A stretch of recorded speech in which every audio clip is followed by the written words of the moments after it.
What do you do when overnight a global pandemic plunges the organization you lead into uncertainty? Welcome to the Pivot. Hi, everybody. Welcome to The Pivot. I'm your host, Jen DeVore, Civic Impact Manager at the Economy League of Greater Philadelphia.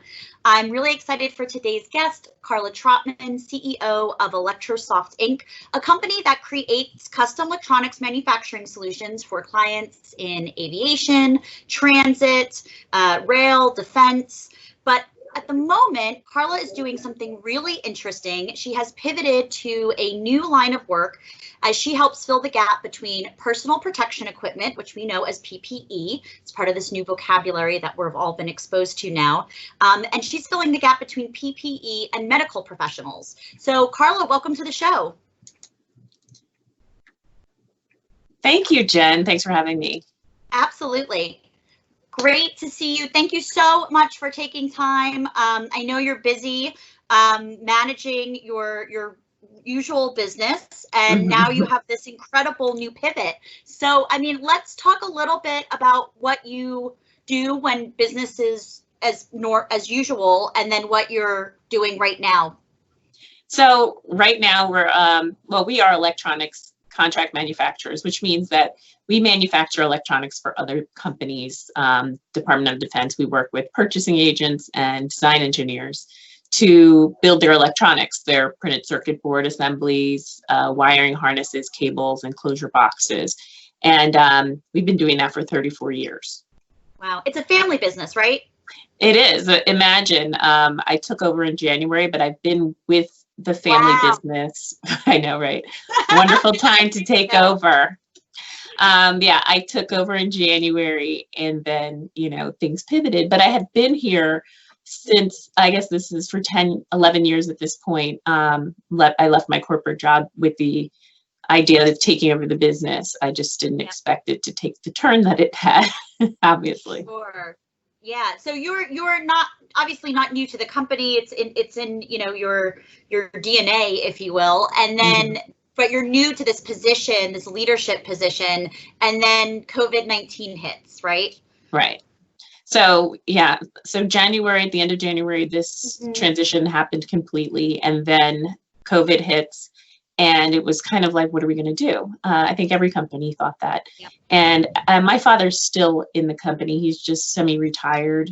He's more of a consultant. And we, of course, the idea was, let's stay in our wheelhouse. We build electronics, so let's build ventilators. Let's reach out to the ventilator companies and say, hey, people contract us to build your printed circuit boards or print cables or whatever it is that you need, and you can focus on ramping up production. That's where contract manufacturers are extremely helpful. People come to us because they've had a surge in orders that they need to fill, and they need to focus on other things. Unfortunately, that didn't happen. We got on a lot of lists. We got on a list from the White House, the state, the county, everyone you can think of. We were on webinars, and I mean, it just seemed like time was going by. People were suffering, and we did not have any to get into that industry at all. Wow. But you wanted to do something to be responsive. You're going, I mean, it seems like you're in your office now, so people are going in, your operations are in full swing. So where did you go from there when the path to manufacturing ventilators wasn't really going anywhere? I think that's the power of social media these days and having an amazing network. I'd seen pictures of nurses and doctors with sandwich containers over their faces and trash bags, and I felt completely helpless, and wound up getting a email, or maybe it was some type of an instant message post saying, hey friends, my friend works at this hospital. Here's a video on how to make face shields. And if you're able to, can you make a couple and send them to her? And I said, sure. The next day I went, I picked up a pack of 100 for 100 material to make, picked up a pack of 100 pieces of every item needed to make these face shields, and took them to the office and had my staff and even myself put together 100 face shields, and we put them in a box and shipped them off in an hour. And from there, we sent them off, and they were so excited to receive them. We took a picture of ourselves making them and suggested to other manufacturers, hey, you guys can do this too, and asked other people on social media to make them. And of that, 2 other companies, Nelson Killerman, Alex James is their CEO, and Frank Satina at Computer Components both took me up on my offer and made and donated face shields to area hospitals and first responders. So it started that way. That's amazing. And then, so then you got the information from social media, you were sharing this on social media, what you guys were doing. What was the response like from there? People thought that it was great. And then someone reached out to me and said, hey, there's a foundation that's really interested in helping the effort. Obviously, they can't build these masks. What would it take to have you build 1,000? And then I told them 1,000, how much it would cost for 1,000, just, not trying to make some huge profit like a lot of folks have been doing. And then they said, oh, that's it. How about 5,000? And then it turned into over 14,000 face shields to be delivered to help frontline responders through that donation. And so this is, this is incredible, right? And it just shows the power of, people wanting to help and how contagious that can be, and how it can all be connected. But this is clearly not something that you manufacture on a regular basis, but you have the equipment and the knowledge and the purchasing power. So how did you figure out what you needed to build, how you were going to build it? I mean, surely you said there was a video on Instagram, but I'm sure there's more to that. Maybe not. I don't. No, you're right. There is. I mean, in manufacturing, there are processes. What we do as manufacturers is that we sell our time. That's really the commodity. And when the idea to make 14,000, it was like, okay, can we get these materials? Because the materials are not something you can get from an industrial marketplace. These are things you get at like Office Max, Office Depot, or Staples. And then to get it down to a cost-effective number to buy thousands of these and have them delivered. And it started as a supply chain nightmare, if you can imagine. One supply company did not have enough product in their stores. And I said, well, if I place a large order, can you consolidate the shipment from the distribution center? And they were like, we don't do that. So I reached out directly to the manufacturer, and the president of the company called me back and said, whatever you need to do, we'll help you. And by the end of the week, I had a pallet of the material that I needed on my dock. But then there's the other side of the story. I had reached out to another raw material manufacturer and heard, sorry, our product is not made for that type of application. Thanks, good luck. But people are still buying their product and using it for that application to help people. So those types of conversations were had, and eventually we had to make some substitutions in product, and wound up finding something that we could donate, or for the organization to donate to their charities of choice, so that they could help and bridge the gap until they were able to obtain the type of PPE that they felt was medically necessary. Because what we make is not FDA cleared, but either is a sandwich container or a trash bag. Creative. So. Yeah, absolutely. How disappointing to hear that, those were some of the obstacles of not being able to repurpose materials, especially in a time like this where we really do need to think outside the box and come together. But then on the flip side, like you said, it's great that you were able to find somebody. So were you just, you saw this video, you were able to, make, the initial 100, and then were you just kind of just cold calling people to figure it all out? Yeah, I was cold calling the manufacturers and sending emails saying, this is what we are trying to do. I would like to do more, but I need to make sure before I commit that we can get these supplies. So it was a lot of LinkedIn and Google and trying to find the right people to contact. I found that if you go to the top, they're more amenable than if you go through like a customer service route, because they have their canned answer, their legal answer that they're required to give to you. And even my insurance company said, you're doing what? That's not what we do. And I said, I know, but it's the right thing to do. And so we're going to do it. And they said, you get it. So. Yeah. One thing that I've noticed through, the interviews that we've done, I think this is going to end up being maybe the 14th or 15th interview, is that a common thread between you know, leaders of organizations is that it's about, just like you said, like it's picking up the phone and going through and figuring it out on your own and with your team. And so maybe that's an order for more PPE. Yeah, hopefully. Yeah. And so I think that's really an important takeaway for people watching at home, is that you really just have to kind of sort through it. We're truly in this discovery phase, and you know, that's the best action, is to just kind of start to pick up the phone or start talking to people to figure it out. Yeah, I mean, also the fact is, like, my father was not totally a fan at first. Like, we're going to make masks. And I said, no, they're face shields. They're different. Yeah. And he's an engineer. And I always look at our company as we're a solution provider. That's what we do. That's our core. And so if somebody comes to us with an idea, or if there is a product that needs to come to market, we figure out how to do it. So if you look at it from that perspective, it's not a complete departure from what we do.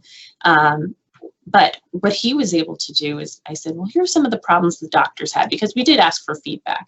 And they said, you know, fog up for people that are wearing goggles, having, you know, how we can come up with a solution to fix that. Another was that we were using ribbon, party supply ribbon at one point, because you couldn't get elastic anywhere. You couldn't really even get lacing anywhere. And so they were happy to get the ribbon, because it was, you know, it was a disposable face shield. So just being able to pivot and think quickly, how can we get material to get something out to people? Because anything was better than nothing at that point. And that's when the team really came together. And I found that even my staff on the floor, when they were making them, it was almost like it gave them a sense of pride to help people. Yeah. We help people with the products that we make with the electronics, and everyone knows exactly what it is that we're making and what it's for. But because we're in the midst of a pandemic, to see them, I've seen people run from one, not shouldn't run in the company, but to get the shipment to the door for UPS to make sure that it could get, because we knew that one day would make a huge difference. So it's been an amazing project. It's like transformative for the soul at this point, to be doing something special to help folks that need it. That's really wonderful. Yeah, and I think it's a big risk in a good way. I said this when we chatted earlier, like I see you as having a huge risk tolerance, which I think is needed right now. It's important to, like we said, think outside the box, try something new, and figure it out, because we're in uncharted territory right now, and we have to do something. And I think it's really admirable that your company's been able to figure that out. In addition to, I mean, let me ask you this actually, do you feel like you are a risk taker, or do you think that this is something that has come out of just the scenario that we're in as a world right now? I think anyone that's, you know, in business for themselves and has a staff and you know, is paying people definitely have a higher risk tolerance than most. Yeah. But I think that there's something unique about the entrepreneur, about the business person, a passion that we really believe in what we're doing and helping folks. And I think that, but yes, it definitely is risky when you're putting money out for product. But with us, though, we know that there's a need. We know that in the end, people are going to need them. We've been selling them to individual organizations as well, for an expensive fee, because they are not able to get them through it's not like you can go to Target and pick up a face shield. Well, not yet, maybe soon. Not yet, I know. But right now, stores and restaurants are looking to open and to have more protection, especially the essential workers. And they can't wait a 3 and 4 week lead time, and we're able to build right away and ship it within a day. And that's what makes us a little bit more unique in what we do. And so the risk kind of pays off in that we're able to help people, which was the original intent in going in this direction in the first place.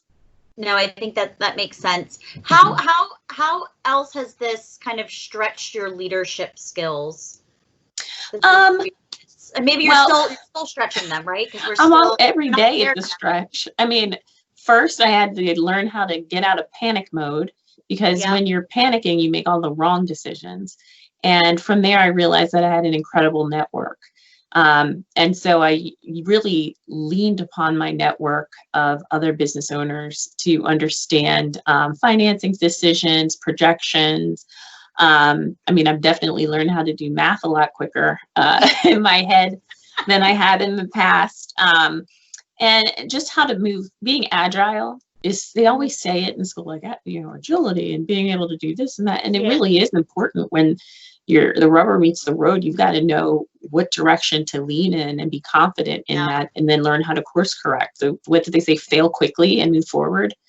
And, we learned that when we started building the face shields, that they weren't the cutest thing in the world. But as we started building them, we started thinking about different design enhancements, and people have reached out to us, and we would take what they would say and make adjustments. And so it's still an ongoing process of this. It's still taking a risk. Like, are we going to move in this direction and continue to do that? And I like to plan for a longer term period than 3 months. But at this point, I'm planning in 3-month increments. And, there's things that come up like the PPP cash flow and other grants, and how we spend the money and make sure that we employ people. And there's a lot of moving parts that a lot of companies have not had to deal with when just running their business. But it's a great thing in a sense. It's a huge learning curve. And eventually, when we get out of this, I honestly believe we are going to be better business people because we've experienced it. So that's great. No, I think so too. And I think that, those skills that you're learning in the moment, even if they're not always like registering with us right away, it sticks with us. And I agree. I think that the future, the future of your business will only benefit from the times that you're having to learn, math quickly and thinking on your feet and stuff. And I think that's something to remind our viewers at home too, that even though this time is very hard right now, this is what's the expression? Diamonds are made under pressure, right? Absolutely. So, absolutely. Yeah. But, and it can be scary to be in this position. I can definitely say that if you're scared, say you're scared. And that almost ingratiates you to others, because you'd kind of bond together in this moment. And that's something that leaders don't talk about, the scary part of it. And we've all learned together from admitting the fear that we have at times. Yeah, that's so true. Yeah. So how many masks have you made to date around? I think we're like around 17,000 face shields at this point. Right now we're deciding where we're going to go with this. We want to make huge design changes. And so we're going to just do a small run, I believe, of the design change and see how it goes. It's kind of like R&D in a sense. Yeah. They're not, again, FDA approved, and elastic is hard to come by still. And again, it's not our core. We're still running printed circuit boards and doing the things that we normally do. This has become almost a passion project of ours as well. So that's where we are right now. Yeah. Wow. That's incredible. So from 17,000, and when did you start making them? What was the time span? 6 weeks ago. Wow. Yeah. 6 weeks from, that's a cool video. To today. Yeah, it was a quick turnaround. I imagine you in your office with on multiple phones, calling wholesalers. Yeah, I have face shields all over the place in plastic. I still have. Can we see one? I have plastic right now on my desk. I do have a shield as well.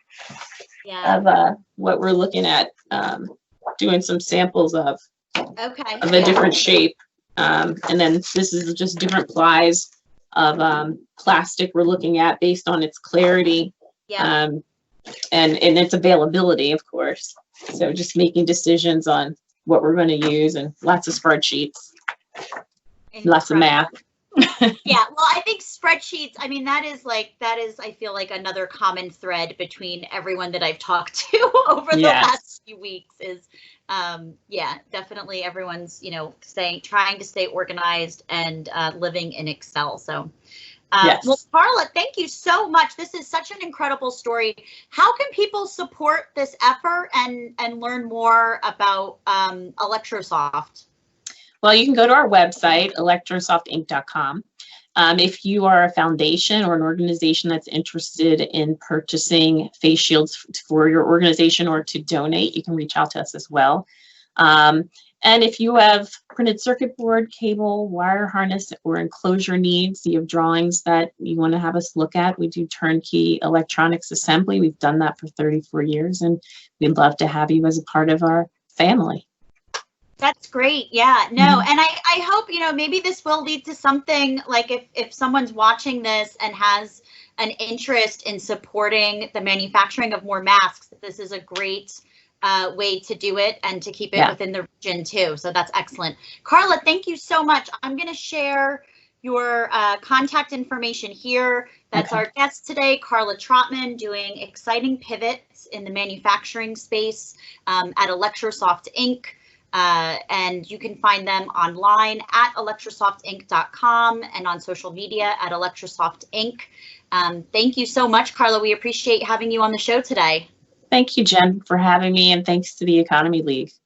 Absolutely. Anytime. And that is right. You're watching The Pivot from the Economy League of Greater Philadelphia. You can find us on social media, and you can watch this episode and more at economyleague.org/thepivot.